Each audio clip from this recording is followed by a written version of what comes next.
Yo, what is up guys, Quasity Games here, welcome back to a brand new video on the channel, and today we are talking about brand new Final Fantasy VII Remake info that is not really new, but they gave us some new stuff with it, so I'm happy about that. But before we get into the materia and the time magic that I want to talk about, I want to bring this up. People are still saying that they aren't telling the consumer that it's part one of a saga, of multi-part epic or whatever.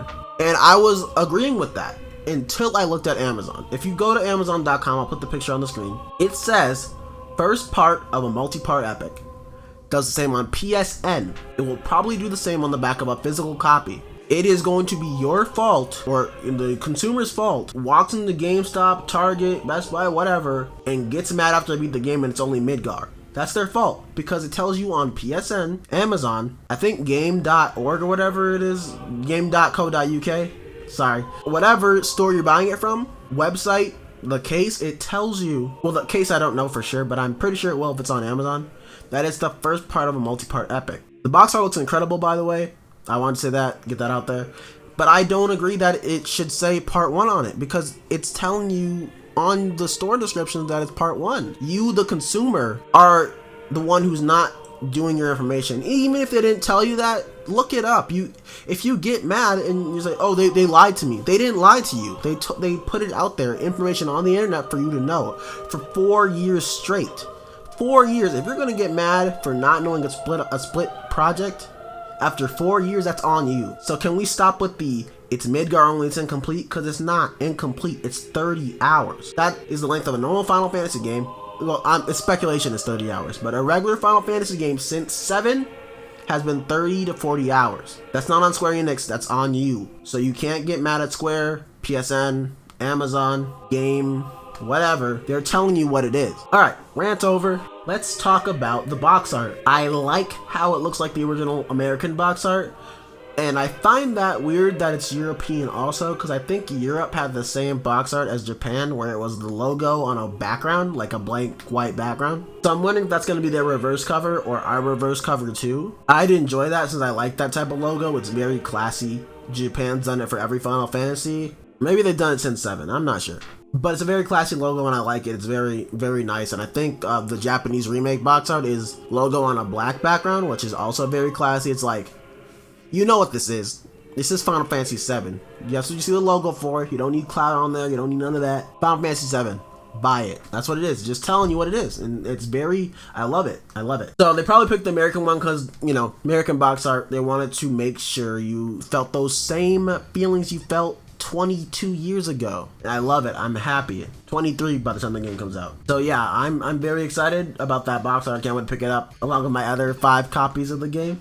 But anyways, before I move on to the screenshots, let's talk about Barrett's description from the press release that we got yesterday. It says that he was exiled from the original Avalanche due to his dangerous acts. That is a retcon, I think, and like, well, not really a retcon. It's a new addition to the story, because in the original they say, oh, I took the name from, I'm trying to remember this correctly, but I think he says he took the name from Avalanche, like the original Avalanche that they expanded on in Crisis, before Crisis. He took the name from them. In this version, it seems like Avalanche, the original, is a pacifist group, because in Before Crisis, they were a mercenary group, and that's why Barrett, and they were anti-Shinra too. But it seems like Barrett was the mercenary guy at Avalanche, which is a new addition. I don't think it's that bad. I don't think it's going to ruin the game. I think it'll be fine.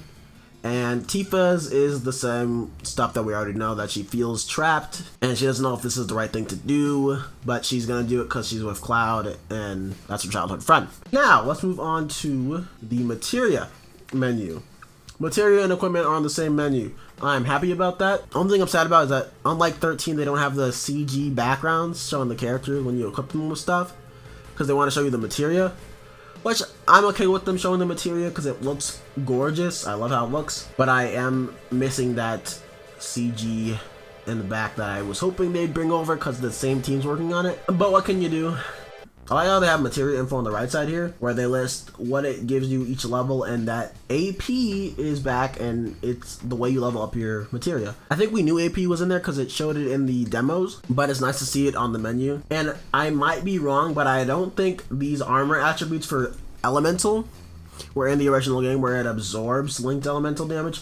It probably wasn't, I just didn't use Elemental like that, which is my fault, not the game's. But I do love the addition that Elemental adds the element to your weapon, and I assume it will add to your armor too. But you can see in this screenshot in the corner, Cloud has Blizzard on his weapon, and in another screenshot, he shows it on his weapon too, making a big slash with that Blizzard on the Sahagin.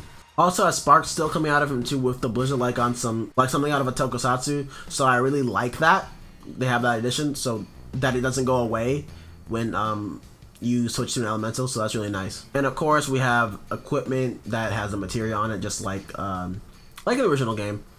And I'm wondering if that's like poison or something. I'm not sure. The purple materia, I mean. So that should be interesting to see which ones all come back. I know yellow ones come back because Tifa has it on in a screenshot, and she has it on the E3 trailer, the TGS trailer, I mean. So that's cool. And as we know, some materials get their own slot now. They don't take up MP either, which is why your MP is so low in this game with 38, which is, I don't mind, and I don't care about the MP, but I do wonder why HP is so big compared to the original, but it's probably because enemies do so much damage now. And all your stats are there, like speed, strength, magic, vitality, etc, etc. And unlike in the original, there will be no magic defense glitch where you can't use magic defense. So that'd be nice. I want to talk about the time magic. In the screenshot with Aerith, we see she's using either slow or stop, and they've confirmed that haste is also in the game, so that should be really nice. And see how that works. I'm wondering if it's like 13. Where in 13 it raises your ATB bar really fast and it's the color red and it looks really cool and makes combat so much more fun than it already is. If it does that, I'll be very happy, because I assume like 13 your ATB bar will go over more than 2 as it goes on, but it could stay at 2 the entire game, but I doubt it. Like, I'm thinking like 3, 4 is going to be the highest it goes in this game, so that should be fun. Seeing how that works.